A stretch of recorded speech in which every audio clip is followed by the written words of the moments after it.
Vote चोरी, आपने तो सांसदों की चोरी कर ली। मैं वही ऑन द लाइटर नोट कहना चाहता हूं, बैलेट पेपर से वोटिंग हुई और सबको पता था, उसके बाद भी दरोगा जी चोरी हो गई, क्या करें। और ये इससे एक और चीज स्पष्ट दिखाई पड़ता है कि यहां पर ना गठबंधन के दलों को एक दूसरे पे भरोसा है, न पार्टी के अंदर के नेताओं को एक दूसरे पे भरोसा है।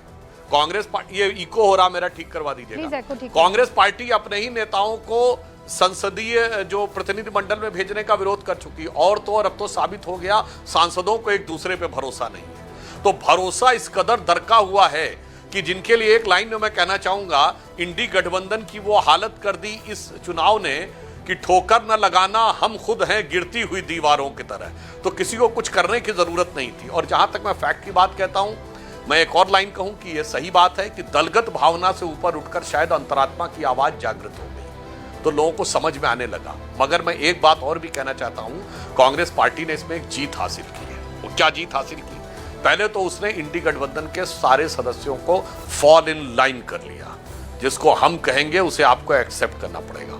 दूसरी एक बहुत बड़ी जीत ये हासिल की कि इस समय अल्ट्रा लेफ्ट अर्बन नक्सल टाइप के जिस एलिमेंट्स के वो साथ में हैं, जिन लोगों का ये ख्वाब है कि भारत के अंदर एक अराजकता हो जाए, वो हो जाए, नक्सल का समर्थन हो, उस ढंग की भाषा भी बोलना कि हम संपत्तियों का सर्वेक्षण कराएंगे और जो अमीर है उससे लेके गरीब में बांटेंगे वगैरह वगैरह, जो कभी किसी राष्ट्रीय दल ने भी, क्या छोड़िए क्षेत्रीय दल ने भी इस ढंग की भाषा नहीं बोली। उस लॉबी को वो ये मैसेज देने में सफल हो गए कि देखो भाई, हम हारे या जीते, मगर आपकी विचारधारा को पोषित करने के लिए हम किसी भी सीमा तक खड़े हैं।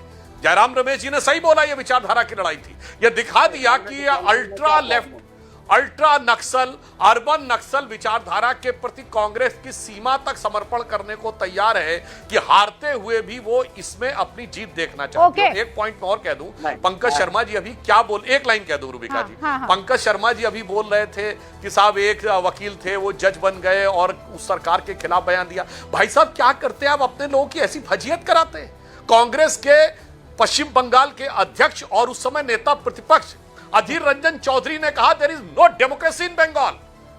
बंगाल में ममता बनर्जी डिक्टेटर हो चुकी हैं, बंगाल में जंगल राज हो चुका है, और अगर उस गवर्नमेंट के खिलाफ जजमेंट दे कोर्ट, भाई साहब क्या आप कर रहे हैं?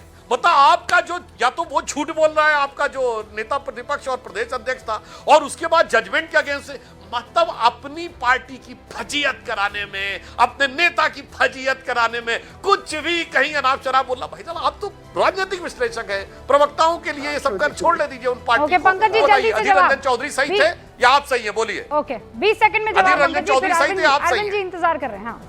सुधांशु जी, आप तो सिर्फ एक सवाल का जवाब दीजिए। एक हाईकोर्ट का जज इस्तीफा दे, 2 दिन बाद भारतीय जनता पार्टी में शामिल हो जाए, उसके 2 दिन बाद प्रधानमंत्री जी की सभा में उनके मंच पर हो, उसको आप लोकसभा का टिकट दे दें और वो जीतकर लोकसभा में जाए। आप राजनीतिक नैतिकता के दायरे में इस प्रसंग को मानते हैं या नहीं मानते? उसके बाद भी चुनाव के दौरान इस तरह की भाषा का इस्तेमाल किया उन सज्जन ने कि निर्वाचन आयोग को हस्तक्षेप करके 24 घंटे के लिए उनके कैंपेन पर रोक लगानी पड़ी। ये राजनीतिक नैतिकता के दायरे में आता है क्या? सुधांशु जी 20 सेकंड से प्लीज संक्षेप में जवाब। बस 2 लाइन में। भाई साहब, पहले तो सुप्रीम कोर्ट के जज को ऑफिशियल कैंडिडेट बना दिया, उसके बाद आप पूछ रहे हैं। और जस्टिस बहरुल इस्लाम को भूल गए कि एक जज पहले इस्तीफा दे, फिर कांग्रेस पार्टी का प्रत्याशी रिटायर हो चुका लोकसभा का जी। 14 साल पहले, मैं तो 4 दिन में क्या से क्या हो गया की बात कर रहा हूँ। पूरी बात 4 दिन में उनकी 4 चांद। अरे पूरी बात सुनिए भाई साहब, अरे पूरी बात तो सुनिए भाई साहब, आप पूरी बात सुनिए, बीच में डिस्टर्ब मत करिए।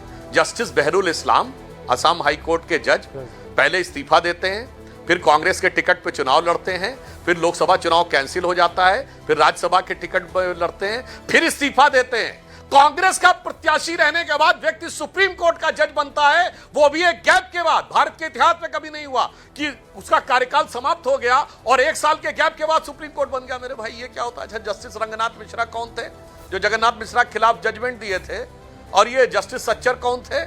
और ये बताइए, ये जो उन्होंने कौन कौन से जजमेंट दिए थे, अभी सारे बताए जाएं। खैर छोड़िए, वो वाली बात कहते हैं, आपको अपना जमाना याद आता है। कि आप जिस ढंग से जजमेंट्स को करते थे, अब वो मैं नहीं जाना चाहता इमरजेंसी वाली बात बड़ा पे, लंबा हो सारी जाएगा छोड़ वो, दीजिए। लेकिन बात वो सारी बातें मैं तो केवल पिछले 20-25 चूंकि नैतिकता का सवाल आ गया, पंकज जी आप जवाब दे उससे पहले अरविंद जी भाई 2024 के चुनाव के बाद तो आप लोगों की यारी दोस्ती में ऐसा लग रहा था डेंट आ गया है, हाँ कहीं कोई स्क्रू फिट किया गया है, अस्थि पंजर लगाए गए हैं और उसके बाद आप लोग ठीक ठाक चल पा रहे हैं पानी की स्थिति में। एनडीए की बात कर रही हूँ, लेकिन जो वीपी का चुनाव हुआ है उसने तो बिल्कुल अलग ही एक पिक्चर तस्वीर लगा के रख दी है। आप लोग कर क्या रहे हैं, मतलब किसके संपर्क में हैं कि आप इंडिया गठबंधन के लोगों को बार बार ऐसा काम करने पर मजबूर कर रहे हैं कि वो चाहे कि ना चाहे वोट देना पड़ रहा है आप लोगों को? देखिए, ये नैतिक जीत जो है वो वाकई बीजेपी और एनडीए की है। वोट बढ़े हैं, 440 से 452 हुए हैं, ये हमारी जीत है। हमने तो किसी को अप्रोच नहीं किया। अंतरात्मा की बात तो राहुल गांधी ने कही थी, आपको याद होगा। तो अंतरात्मा उनके लोगों की जाग गई, उन्होंने हमारी तरफ वोट दे दिया। तो इसका क्रेडिट तो हमारे विचारों को जाता है, हमारी नीतियों को जाता है, हमारी पॉलिसीज को जाता है। अभी बड़ी बात हो रही थी जज की अपॉइंटमेंट की, एक वाक्य हम भी दर्ज करा देते हैं। एक ऐसे व्यक्ति को कांग्रेस ने जज बनाया जिसके पास लॉ की डिग्री नहीं थी और वो चीफ जस्टिस ऑफ इंडिया बने सुप्रीम कोर्ट के। है कोई जवाब? नाम लिख लें, कैलाश नाथ बांचू। 24 अप्रैल 1967 को उनको जज बनाया गया और 24 अप्रैल 68 में जाके रिटायर हुए। He was a simple ICS officer. ये कभी सुना है आपने? बगैर डिग्री के, बगैर वकालत के सुप्रीम कोर्ट का चीफ जस्टिस बना देंगे। सब लोग चेक कर लें इस बात को। तो कांग्रेस हमें न सिखाए। हमने कोई संविधान की मर्यादाएं लांघी नहीं है, कोई संविधान की मर्यादाओं को तोड़ मरोड़ नहीं किया अभी तक 11 साल में। और जहां तक वाइस प्रेसिडेंट के चुनाव का सवाल है ना जी, हमने तो कहा था हम जीत रहे हैं, हमने तो कहा हम इंटैक्ट हैं, हमारा कोई घटक दल बढ़ के नहीं जा रहा। लेकिन सोशल मीडिया भरा पड़ा था कि नायडू साहब गए, चिराग तो आए ही नहीं मीटिंग में, कहाँ चले गए ये लोग, इनका अभी एक्सपोजर हो जाएगा। हुआ उल्टा। तो हम ये कह रहे हैं कि 11 साल से एनडीए की पॉलिसीज, एनडीए की नीतियां, एनडीए के नेता, उसी की वजह से बार बार हर चुनाव हम लोग जीत रहे हैं। कुलदीप जी, और ये हार कर भी 99 आने पर जीत मनाते हैं। हाँ। तो ये जीत इनको ही मुबारक हो। हमारी जीत एक्चुअल जीत होती है, ग्राउंड की जीत होती है। कुलदीप जी और अब वही जवाब दे दिखाया। दीजिए, 11 साल फिर भी इंटैक्ट है। देखिए, मैंने तो 11 साल में देश का बेड़ा गर्क इन लोगों ने कर दिया। ये पूरा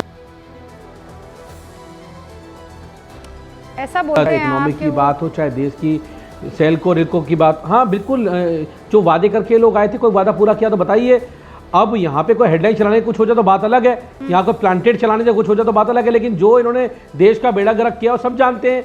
इन्होंने रेल बेच दिया, सेल बेच दिया, सब कुछ बर्बाद कर दिया देश का। आज रोजगार नहीं है। युवा देने की बात की, 100 स्मार्ट सिटी की बात की थी, एक स्मार्ट सिटी का नाम नहीं बता पाएंगे अरविंद जी और यहाँ भाजपा प्रवक्ता बैठ के। तो ये जो आज टीवी चला रहा, मैं तो कह रहा हूँ कि आज ये बिल्कुल नाम नहीं लेकर चलाने के जी इन्होंने क्रॉस वोट कर दिया, इन्होंने क्रॉस वोट कर दिया। ये मैं फिर बार बार कह रहा हूँ, ये बिल्कुल सीक्रेट बैलेट है, किसी को नहीं पता। और मैं एक दावे के साथ आपको खबर दे रहा हूँ, यहाँ पे मैं पूरे सोर्स के साथ आपको कह रहा हूँ कि 27 विपक्ष के सांसदों ने क्रॉस वोटिंग करी है। 27 आप चलाइए हेडलाइंस। और उसके बाद 12 सांसद जो बीजेपी के, उन्होंने इधर वोटिंग करी है। आप चला दीजिए हेडलाइन चैनल के ऊपर।